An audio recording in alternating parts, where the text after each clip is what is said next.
जय श्रीमन नारायण दोस्तों, आपका बहुत बहुत स्वागत है। आज आपकी इस वीडियो के माध्यम से एक बहुत बड़ी कन्फ्यूजन दूर हो जाएगी। वो है कि अधिक मास, पुरुषोत्तम मास, खर मास और मल मास, इनका क्या अर्थ है, इन चारों के बीच में क्या अंतर है, क्या ये एक ही हैं या फिर ये अलग अलग है और इनके क्या नियम है। तो चलिए वीडियो की शुरुआत करते हैं।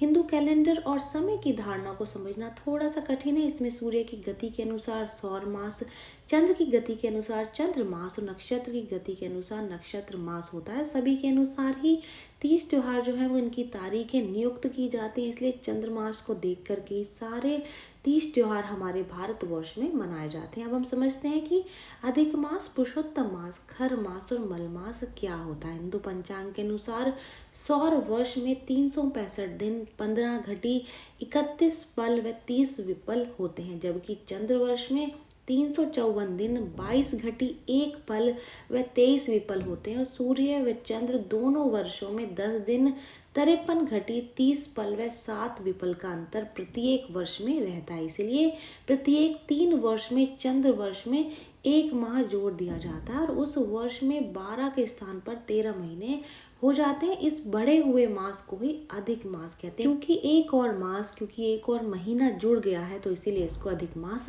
कहा जाता है। ये सौर वर्ष और चंद्र वर्ष के बीच के अंतर का संतुलन बनाता है। अधिक मास के महीने का जो निर्णय है वो सूर्य संक्रांति के आधार पर किया जाता है। जिस महीने सूर्य संक्रांति नहीं होती है वह मास अधिक मास कहलाता है। अब पुरुषोत्तम मास जान लेते हैं कि पुरुषोत्तम मास क्या है। इस अधिक मास या फिर पुरुषोत्तम मास के दौरान सभी कार्य वर्जित माने जाते हैं। कोई भी शुभ कार्य इसमें नहीं किया जाता है। क्योंकि ये मास मलिन होता है इसलिए इस मास को मल मास भी कहा जाता है। तो मल मास, पुरुषोत्तम मास और अधिक मास, ये तीनों एक ही हैं। अब खर मास के बारे में जान लेते हैं। भारतीय पंचांग के अनुसार जब सूर्य धनु राशि में संक्रांति करते हैं तो ये समय शुभ नहीं माना जाता। इसी कारण जब तक सूर्य मकर राशि में संक्रमित नहीं होते हैं तब तक किसी भी प्रकार के शुभ कार्य नहीं किए जाते हैं। जैसे कि शादी है, विवाह है, इस तरीके के जो कार्य हैं ये नहीं करने चाहिए। क्योंकि इस दौरान की गई शादी से व्यक्ति के दाम्पत्य जीवन में कभी भी कोई भी खुशियां नहीं आती हैं। इस दौरान कोई शुभ कार्य जैसे कि मुंडन हुआ, शादी हुआ,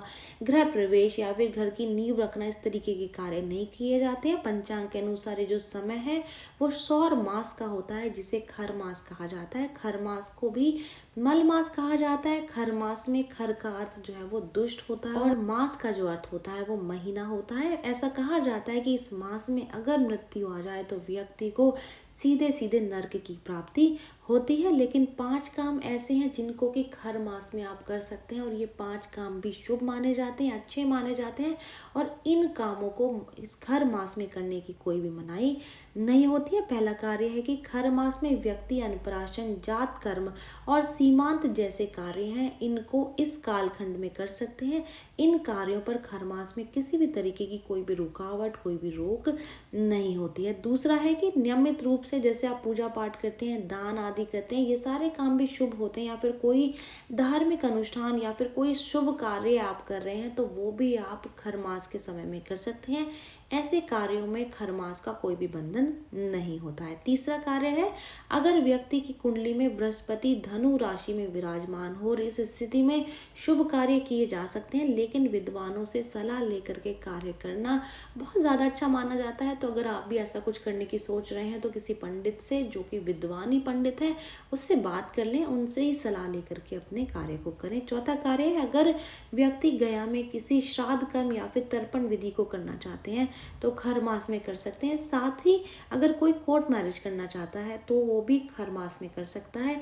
इसके लिए कोई भी बंधन नहीं है। कोर्ट मैरिज जो लोग करना चाहते हैं वो खर मास के समय में कर सकते हैं। लेकिन अगर वो 7 फेरे लेकर के अग्नि के समक्ष अपना विवाह करना चाहते हैं तो उनको खर मास में नहीं करना चाहिए। खर मास खत्म होने के बाद ही जब शुभ समय शुरू होता है तभी वो ये कार्य कर सकते हैं। लेकिन कोर्ट मैरिज किया जा सकता है। ये जानकारी यहीं तक ही। उम्मीद है दी गई जानकारी आपके काम आएगी और आप इसका लाभ उठाएंगे। जो लोग वीडियो देख रहे हैं, वीडियो को लाइक कर दीजिए, चैनल को सब्सक्राइब कर दें, नोटिफिकेशन बेल को दबाना बिल्कुल भी ना भूलें क्योंकि यहाँ पर इस तरीके की महत्वपूर्ण जानकारियाँ मिलती रहती हैं। तो चलिए मिलते हैं नई वीडियो में नई जानकारी के साथ। जय श्रीमन नारायण दोस्तों, जय श्री कृष्णा।